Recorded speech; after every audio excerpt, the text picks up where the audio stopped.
esse encanto de Bruno e Gabigol, acho que é positivo. Foram 4 gols do Bruno Henrique nesse confronto. Sim, o 2x0 lá e o 2x0 cá. 2 e 2. E essa combinação.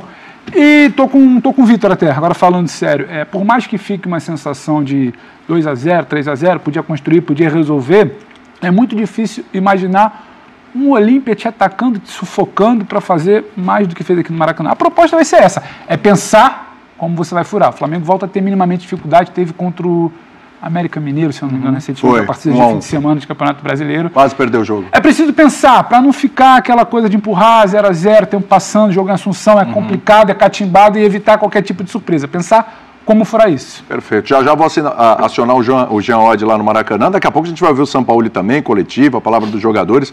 Toda essa cobertura você acompanha com a gente no Linha de Passe. 1x0 diz mais sobre o Flamengo ou sobre o Olímpia no jogo de hoje, hein, André? Tudo bem? Tudo bem, William. Boa noite a todos. De novo, né? Boa noite, Victor. Um prazer, André. Prazer te encontrar. Agora seguindo a ordem das coisas, né? E uma boa noite ao pessoal em casa também. Diz mais sobre o Flamengo, mas isso, na verdade, é um clichê, né? Porque o Flamengo, com a capacidade que tem o seu grupo, com a quantidade de futebol e de talento para jogar que os jogadores do Flamengo têm, evidentemente o Flamengo vai ser sempre o time de quem se espera mais. Em casa, com o Maracanã lotado, um adversário tecnicamente inferior, como nós vamos poder dizer a respeito da enorme maioria dos times que jogam a Libertadores, talvez no cômputo geral, todos os times do ponto de vista individual, quantidade de talento mesmo, puro, né? Futebol puro, não trabalho de equipe, times estabelecidos, ideia de jogo, etc. Então o Flamengo vai ser sempre o time que puxa a análise. Talvez seja meio injusto, mas é assim que funciona.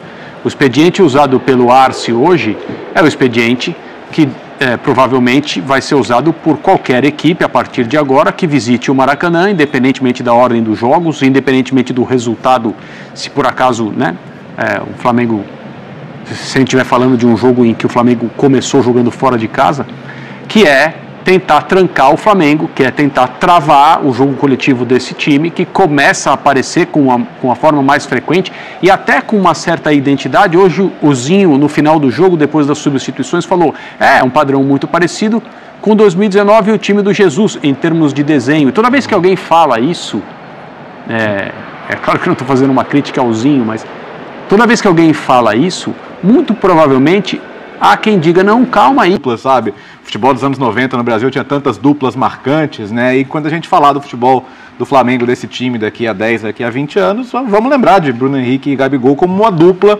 que se complementava e sem querer aqui diminuir em nada o Gabigol, o Bruno Henrique é o jogador do Flamengo que seria o primeiro que eu escolheria para jogar uma decisão amanhã. Porque a capacidade dele de melhorar em jogos decisivos, em jogos grandes, em jogos eliminatórios, é absurda. Pode contar com ele. Eu até mencionei aqui na nossa última participação, você pegar o Flamengo e Liverpool para ver. Contra um time espetacular, que era o time do Liverpool, e ele jogou como se fosse mais um jogo do Campeonato Brasileiro, da Libertadores, como se fosse mais um. Eu fiquei surpreso com a recuperação dele, claro, ficou um ano parado, mas quando ele voltou, como ele já, claro, parou de novo, se machucou mais uma vez, mas assim, os retornos dele nesse período, mesmo que picotados, ele voltou bem. Fez um jogo, outro, e já estava novamente no ritmo, com muita vontade. Você é mais menino, né? Exatamente. Não é um jogador em começo de carreira, então às vezes você fica um pouquinho mais preocupado. Então a gente vai voltar às discussões de antes, que são, por que o Pedro está jogando menos, né? Por que o Pedro está querendo espaço? Mas olha de quem que é o espaço. Pois é. E olha de quem já era o espaço antes. Pois é. Né? Então, a cada situação que você vê como essa, você tem que entender que o do Flamengo tem hoje uma hierarquia, e que na hierarquia atual e histórica do Flamengo, Gabigol e Bruno Henrique são maiores, estão à frente. E o jogo de hoje prova isso. De fato, assim, coletivamente, o Flamengo mereceu ganhar o jogo. A gente tem culpa de criar também uma expectativa sempre grande no Flamengo e de ficar, às vezes, frustrado porque foi só 1-0. Sim. Mas tudo que você quer num confronto eliminatório é não precisar ganhar o segundo jogo fora de casa. Isso o Flamengo conseguiu fazer. Jean Oddi, direto do Maracanã, vai bater um papo com a gente, participar desse Linha de Passe a partir de agora, depois dessa vitória do Flamengo. Acompanhou o In Loco e acompanhou o In Loco também esta sintonia maravilhosa entre Gabigol e Bruno Henrique. É impressionante, pode ficar um tempão os dois sem atuarem juntos. Quando volta, essa sintonia ela não se perde, ela não se desgasta. É como se tivessem jogado outro dia juntos ainda em Jean. Tudo bem? Tudo bom, William? Boa noite para você, boa noite para os companheiros. Pois é, eu acho que assim, havia antes do jogo uma expectativa grande sobre uma goleada, 3 ou 4 gols e tal, e acho que talvez o que tenha impedido isso foi uma partida praticamente perfeita do ponto de vista tático do Olímpia. É claro que o Olímpia é muito inferior tecnicamente ao time do Flamengo, isso é evidente, por isso o Arce montou o time do jeito que montou, mas acho que fez uma partida taticamente quase que perfeita e dificultou demais a vida do Flamengo. O que talvez tenha demorado a acontecer foi justamente o Flamengo buscar essas alternativas. E quando o Sampaoli buscou a alternativa, no intervalo, né, mudando no posicionamento de 2 jogadores basicamente, do Gerson e do Bruno Henrique, o gol sai, e aí com essa dupla que você está citando aparecendo, eu acho que é um gol muito, muito valioso. Assim, independentemente de não ter acontecido talvez a goleada que muita gente esperava, é um gol que obriga o Olímpia a vencer no Paraguai.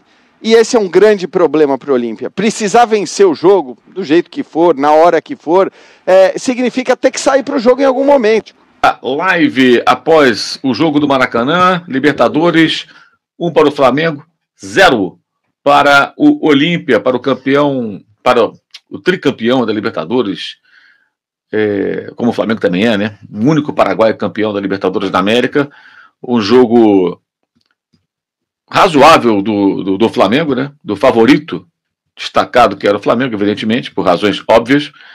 E tudo aberto, né? Tudo aberto para o jogo de volta. Quem esperava uma vitória mais elástica, o que era possível imaginar pela fase do Olímpia. O Olímpia não ganha um jogo, gente, desde junho. Desde junho. Colecionando derrotas. Os últimos jogos foram 4 derrotas e 1 empate. Aliás, 3 derrotas e 2 empates. Um deles com sabor de derrota, porque nos pênaltis foi eliminado da Copa do Paraguai pelo pequeno San Lorenzo, que não é, obviamente, o San Lorenzo da Argentina, o San Lorenzo do Paraguai, que é um time da 2ª divisão daquele país. Então, é um Olímpia em mau momento, trocou de técnico, na fase de grupos fez a 2ª melhor campanha, ficou atrás apenas do Palmeiras, 1 ponto atrás, e saiu o Diego Aguirre, assumiu o Arce recentemente, ainda não venceu no comando da equipe, e o Flamengo teve muitas dificuldades, né? Arce mostrou que aprendeu com o Felipão, quando o Felipão conseguia montar boas retrancas, né? Eu acho que hoje nem isso parece. Se bem que ontem a proposta não era montar uma retranca, mas, enfim, o Arce montou um time muito fechado e o Flamengo teve muitas dificuldades, fazendo uma atuação não mais que razoável, né? O jogo do Flamengo não foi bom, não foi uma partida das melhores do time comandado pelo Sampaoli, e venceu com uma jogada conhecidíssima, né, do Gabigol com o Bruno Henrique. O que, como eu pus no título, explica um pouco do Pedro fora do time titular, não hoje, que ele estava afastado por opção do clube, por uma punição, mas porque que muitos jogos ele fica no banco. Semana passada contra o Grêmio, abertura do placar, jogada do Wesley, passe do Bruno Henrique, gol do Gabriel. Hoje, passe do Gabriel, gol do Bruno Henrique. Os dois se entendem muito bem. É difícil abrir mão dessa dupla tão entrosada. E o Pedro, ele acaba sendo opção para jogar com os dois, para jogar com um deles. Todo mundo acaba jogando, né? Porque são muitas partidas, né? Perto de um jogo, outro como titular, enfim, é uma situação que eu acho que os jogadores precisam entender com mais maturidade. Mas, enfim, a gente vai ficar aqui falando só do Pedro hoje, evidentemente, uma observação inicial que se impõe por conta da maneira como o jogo foi resolvido, né? É muito curioso que haja tanta discussão em relação ao Pedro e você vê o gol do decisivo da partida, né? Acaba sendo marcado pelo Bruno Henrique, que é, na prática, quem o barrou, né? Numa jogada com o Gabriel, né? Uma jogada com o Gabriel, então isso realmente chama atenção, é curioso, é no mínimo curioso. Vamos tentar daqui a pouco mostrar a entrevista do técnico Jorge Sampaoli. É sempre complicado porque nos jogos de Libertadores a entrevista não é exibida pelo canal do clube, então a gente tem que ficar aqui pescando aqui de que maneira a gente pode mostrar a palavra do técnico. Hoje ela é muito importante porque tudo indica que alguém vai perguntar para o treinador a respeito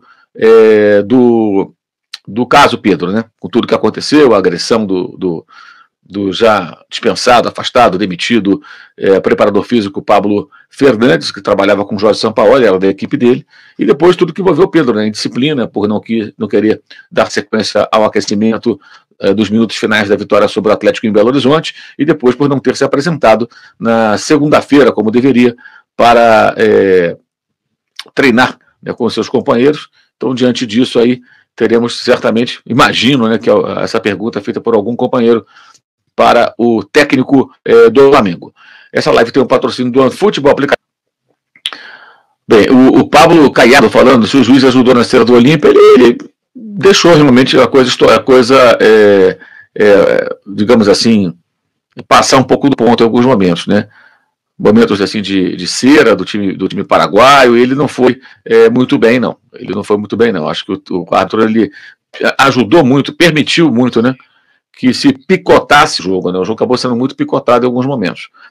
Então, isso de fato aconteceu, não foi partida com uma arbitragem das melhores, não. Não teve nenhuma participação no lance capital, mas no andamento do jogo ele poderia ter feito um trabalho melhor, indubitavelmente, né? Eu vou aqui ler as mensagens da rapaziada, pessoal do Superchat também. E o Racing, cara, o Racing é brincadeira, meu irmão.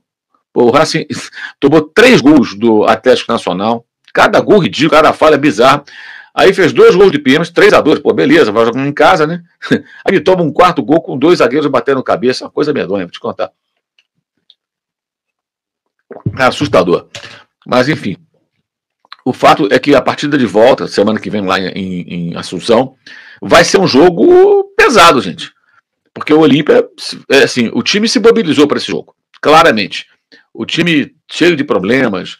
Eu escrevi até sobre isso no meu blog, alguns jogadores afastados pelo presidente, o presidente não teria pago aquilo que prometeu pela campanha na fase de grupo, jogadores revoltados, alguns deles, o time começou a perder, é o penúltimo colocado do Campeonato Paraguai nesse momento, no torneio de apertura, que ainda é o começo, né, do apertura, mas está em penúltimo lugar, e isso mesmo assim nos critérios de desempate. Ou seja, é um dos times que menos pontos fez na competição até agora, 1 ponto só, perdeu todos os jogos e empatou 1.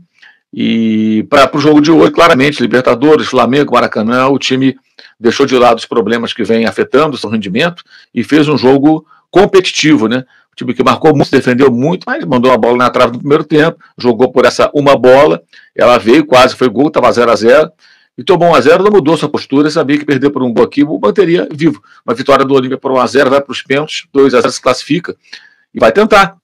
Então, o Flamengo, pelo momento do Olímpia, se fizesse o Flamengo hoje um grande jogo, poderia vencer por uma margem maior de gols e levar vantagem para o Paraguai. Não levou uma vantagem grande, então o couro vai comer lá.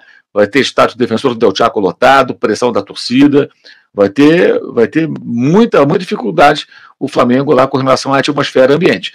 Por outro lado, a necessidade de vencer fará, obviamente, com que o Olímpia, se não de saída, ele jogue um pouco mais aberto, ataque mais, vai ameaçar o Flamengo, mas vai ceder mais espaços. E hoje, claramente, o time conseguiu resistir o Flamengo também por conta dessa negação de espaço. O Flamengo não teve muito espaço e enfrentou dificuldades. Não fez um bom jogo. Primeiro tempo lento, como se fosse aquela coisa, tipo o jogo do América, vamos vencer a qualquer momento. O gol no começo do segundo tempo foi muito importante. Até os colegas lá da transmissão, da ESPN na transmissão, o Zinho, o Jean na narração, nos comentários, na narração do Pondrade, e o Pedro Turri nas reportagens, com o Simon na arbitragem, os comentaristas, o Jean e o Zinho, até logo observaram, né, que de fato isso aconteceu. No começo do segundo tempo, o São Paulo parece ter feito uma mudança, puxando o Gerson para jogar aberto pelo lado esquerdo, mais ou menos como faz do outro lado o Everton Ribeiro, e o Bruno Henrique entrando mais na área. O Bruno Henrique dá essa opção. Ele joga pelo corredor, como fez no primeiro tempo, mas ele também pode aparecer como um comandante de ataque. E foi assim que ele marcou o gol.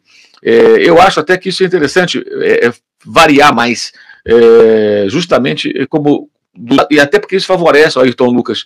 Quando o Gerson vai para a esquerda e o Bruno Henrique penetra como centroavante, o Gerson tem mais a característica para abrir corredor, como faz Everton pelo lado direito, para passagem do lateral. E aí você tem o Ayrton Lucas mais agressivo, chegando mais no fundo, usando um pouco mais da sua força, do seu potencial ofensivo. Eu acho que é um ajuste que cabe para algumas partidas, e isso acabou funcionando. Fala, meu povo! Começando mais uns 60 segundos do Benja. O Gabigol levantou a cabeça, olhou e deu na cabeça do Bruno Henrique, que fez 1-0. Como é bom eu voltar a ver o Bruno Henrique jogar. O Bruno Henrique, naquele timaço do Flamengo de 2019, era uma peça importantíssima. Deu azar aí com as contusões, voltou bem. O Pedro, que hoje foi punido pela diretoria, que está meio assim com o Sampaoli, eu acho que o Flamengo tem que vender o Pedro. O Pedro é bom jogador. Mas com a volta do Gabigol, do Bruno Henrique, o Bruno Henrique jogando lá na frente, talvez o Pedro não faça tanta falta. O Flamengo fez uma grande partida? Não. Tomou 2 bolas na trave, sofreu um pouco, mas tem muito mais time que o Olímpia. Não acredito que o Flamengo não se classifique. O jogo do Flamengo, fiquei assistindo pela televisão e ouvindo a Rádio Craque Neto, que, por sinal, a gente vai ter uma novidade muito legal na Rádio Craque Neto. Pela primeira vez, a gente vai poder fazer jogos com imagem. Mas a novidade ainda não posso contar. E é com uma grande empresa, hein? Uma empresa, ó, chique no último. E vai ser muito legal. 1-0 foi pouco, hein? Contra o Olímpia. O Olímpia jogou no Maracanã, 60 mil flamenguistas, e conseguiu, né, segurar o time do Flamengo e jogar no Paraguai, Comebol, tudo lá, meu irmão. Fique esperto o Flamengo, hein? Fique esperto.